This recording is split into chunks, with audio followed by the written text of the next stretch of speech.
ఆంధ్రప్రదేశ్లో కొత్త జిల్లాలు రాబోతున్నాయి. కొత్త జిల్లాలు అలాగే కొన్ని జిల్లాలకి పేర్లు మారబోతున్నాయి. అంటే కొత్త జిల్లాలు కొత్త పేర్లు అయితే రాబోతున్నాయి. ఆల్రెడీ ఏదైతే జగన్మోహన్ రెడ్డి గారి హయాంలో ఏదైతే 13 జిల్లాలు ఉన్నాయో 13 జిల్లాలు 26 చేశారు.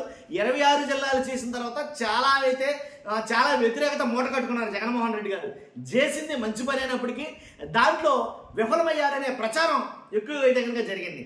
కాబట్టి ఇప్పుడు ఆ 26 జిల్లాలను 32 జిల్లాలుగా మార్చబోతున్నారని ఒక సమాచారం అయితే ఉంది. దాని గురించి తాజాగా ఒక న్యూస్ అయితే వచ్చింది. కొంతమంది మంత్రులతోటి కమిటీ వేశారు ఆంధ్రప్రదేశ్ ప్రభుత్వం. కొత్త జిల్లాల ఏర్పాటు, దాని పునర్విభజన, అలాగే కొత్త పేర్లు, వీటన్నిటి మీద ఒక కమిటీ అయితే చేసింది. ఆంధ్రప్రదేశ్ ప్రభుత్వం రాష్ట్ర వ్యాప్తంగా జిల్లాల పేర్లు సరిహద్దులు మార్చేందుకు సిద్ధమవుతుంది.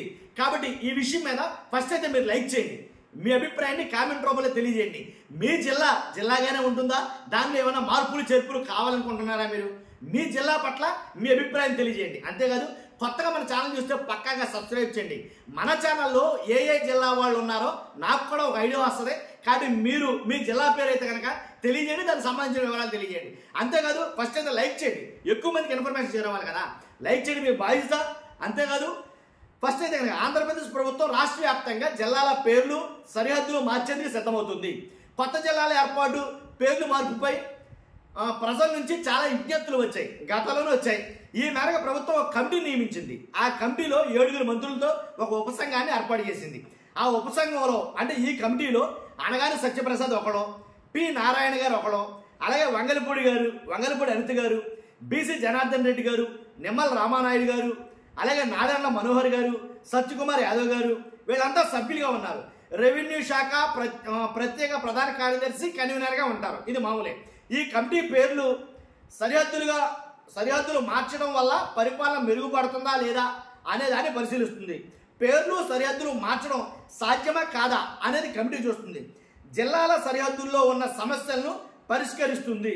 అంతేకాదు జిల్లాల పేర్లు మార్చేటప్పుడు ఆ ప్రాంత చరిత్రను, సంస్కృతిని పరిగణలోకి తీసుకుంటారు. అన్ని ప్రాంతాలు సమానంగా అభివృద్ధి చెందేలా చూస్తారు. ఈ ప్రాంతాల మధ్య సమతుల్యతను కాపాడతారు. అంతేకాదు ఈ విషయాలను దృష్టిలో ఉంచుకుని కమిటీ ప్రభుత్వానికి సూచనలు చేస్తుంది. సరిహద్దుల పేర్లు మార్పులకు సంబంధించిన సూచనలు చేస్తుందని చెబుతోంది. ప్రభుత్వం సరిహద్దుల మార్పుల చేర్పులపై అధ్యయనం చేస్తుంది. పరిపాలన సౌలభ్యం కోసం తీసుకోవాల్సిన చర్యలపై ప్రభుత్వానికి సూచనలు చేస్తుంది ఈ కమిటీ. అంతేకాదు జనాభా సంఖ్య, భౌగోళిక పరిస్థితులను, అలాగే సామాజిక ఆర్థిక అంతరంగాలను వీటన్నింటినీ దృష్టిలో పెట్టుకుని కమిటీ పనిచేస్తుంది. జగన్ గారు 13 జిల్లాలను 26 జిల్లాలుగా చేశారు. 26ని 32గా చేయబోతున్నారని ఒక టాక్ అయితే ఉంది. ఆ జిల్లాలో కొన్ని జిల్లాలు చూసుకుంటే కనుక మార్కాపురం ఏదైతే ఉందో ఖచ్చితంగా ఫస్ట్ నుంచి కూడా మార్కాపురం అనేది ఒక జిల్లాగా చేయాలి. మార్కాపురంలో ఆ చివరన ఉన్న గ్రామం మార్కాపురం జిల్లా కేంద్రం రావాలంటే కనుక చాలా దూరం అయిపోయింది. ఈ విషయంలో చాలా అస్తవ్యస్తంగా ఉంది అనేది అయితే కనుక వాస్తవమే. కాబట్టి 100% నాకు తెలిసి అయితే కనుక మార్కాపురం ఒక జిల్లాగా ఏర్పడబోతుంది. అంతేకాదు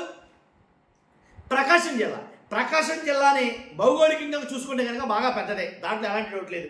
కాబట్టి అందువల్ల ప్రకాశం జిల్లాని విభజించి 2గా మారుస్తారా, 2గా చేస్తారా, లేదా ప్రకాశం జిల్లాలో ఉండే కొన్ని మండలాలని వేరే జిల్లాలో కలుపుతారా అనేది కూడా ఆలోచిస్తారని తెలిసింది. మరి ముఖ్యంగా జిల్లాల ఏర్పాటు అంటూ జరిగితే కనుక ఏదైనా లేకపోయినా కానీ రాజధాని ఆంధ్రప్రదేశ్ రాజధాని అమరావతి ఖచ్చితంగా జిల్లాగా అయితే కనుక మారుస్తారు, ఒక జిల్లా ఏర్పాటు చేస్తారు అనేది నా అభిప్రాయం. కానీ ఖచ్చితంగా అమరావతి జిల్లా అయితే ఉంటుంది. అంతేకాదు ఎన్టీఆర్ జిల్లా పేరు ఏదైతే ఉందో అసలు ఎన్టీఆర్ పుట్టింది అక్కడ కాదు, కానీ ఎన్టీఆర్ జిల్లాగా దాన్ని పేరు పెట్టారు. కాబట్టి ఎన్టీఆర్ జిల్లా అని పేరు పెట్టాల్సి వస్తే కనుక కృష్ణా జిల్లాగా పెట్టాలి, ఎందుకంటే అక్కడ ఆయన పుట్టాడు కాబట్టి. కానీ ఎన్టీఆర్ జిల్లాని ఈ పేరు మార్చి కృష్ణా జిల్లాకి ఎన్టీఆర్ పేరు పెడతారా ఏంటి?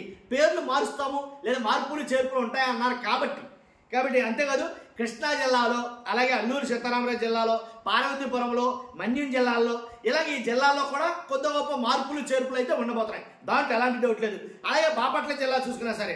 ఇంకోటి ఏంటంటే నెల్లూరు జిల్లాలో కొన్ని ప్రాంతాలు జిల్లాకు బాగా దూరంగా ఉన్నాయి, ఎక్కడో విసిరేసినట్టు.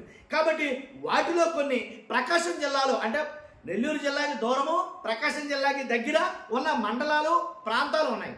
వాటిని నెల్లూరులోంచి తీసేసి ప్రకాశం జిల్లాలో కనుక మారిస్తే అక్కడ ఉండేది భౌగోళికంగా అక్కడ ఉండే ప్రజలకి కొన్ని ఇబ్బందులు అయితే తప్పుతాయేమనేది నా అభిప్రాయం. కాబట్టి ఇలా కొన్ని జిల్లాల్లో అయితే కనుక మార్పులు చేర్పులు జరగబోతున్నాయి. దీన్ని దృష్టిలో పెట్టుకునే ప్రభుత్వం ఈ కమిటీని ఏర్పాటు చేసింది.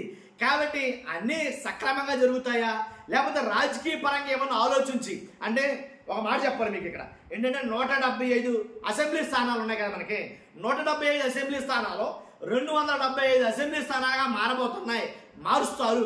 కాబట్టి వీటిని దృష్టిలో పెట్టుకుని రాజకీయంగా ఏమన్నా తప్పులు ఏమైనా జరుగుతాయా అనేది చాలా మంది ఆలోచిస్తారు. చూడాలి.